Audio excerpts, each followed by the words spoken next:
A ton of chicle. Thomas Adams was a photographer and inventor in New York. In the 1860s, he came into contact with the exiled Mexican general Antonio Lopez de Santa Anna, who had an idea to sell. Santa Anna's idea was chicle. It is the dried sap of the sapodilla tree, and it had been chewed in Mexico for a very long time. His proposal was industrial. Rubber was expensive, and chicle might replace it. Adams bought a ton of the stuff and set to work. He tried to make toys from it. He tried masks. He tried rain boots. He tried bicycle tires. Every attempt failed.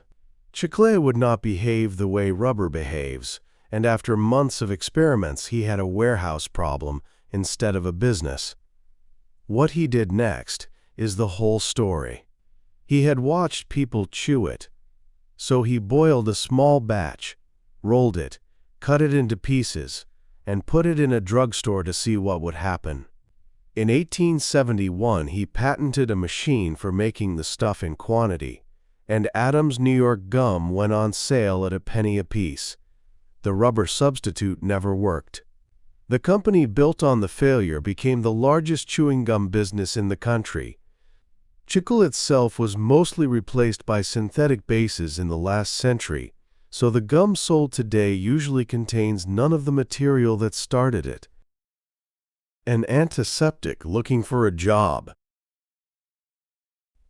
In the 1870s, the idea that surgeons should kill germs before operating was new and not universally accepted. Joseph Lister was its most famous advocate. And in the United States, a doctor named Joseph Lawrence set out to make a surgical antiseptic worthy of the name. He produced a formula built on essential oils, and it was named after Lister. Listerine was sold to the medical profession as something to clean wounds and sterilize instruments. It did that job for years. It was also, over time, offered as a floor cleaner, as a treatment for dandruff, and as a cure for a number of complaints it could not cure. The turn came in the 1920s. The company was owned by the Lambert family, and the advertising department took an obscure medical term for bad breath, halitosis, and built a campaign around it. The campaign did not sell a cure for a disease. It sold a worry. It told people that they might have something offensive about them, that their friends were too polite to mention. Sales rose from a few tens of thousands of dollars a year to several million inside a decade. The product in the bottle barely changed. What changed was the answer to the question of what it was for. It is still sold as mouthwash, and the surgical career it was designed for is over. The bag was the packaging. Thomas Sullivan was a tea merchant in New York. Like most merchants of his time, he sent samples to his customers in small tins.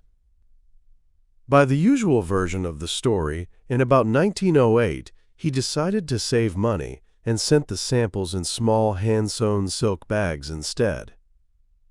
The bag was a container. The customer was expected to open it and use the leaves. His customers did not open them. They dropped the whole bag into hot water, because that was obviously easier, and then they wrote back asking for more of the bags. This is the traditional account, and it is worth saying that it is disputed. A patent for a tea holder made of stitched mesh was granted in 1903 to two women in Milwaukee, Roberta Lawson and Mary Mullerin, several years before Sullivan's samples. Their design did not sell. What is not disputed is which version of the object survived. Silk gave way to gauze, and gauze to paper. The rectangular two-chamber bag came in the 1940s.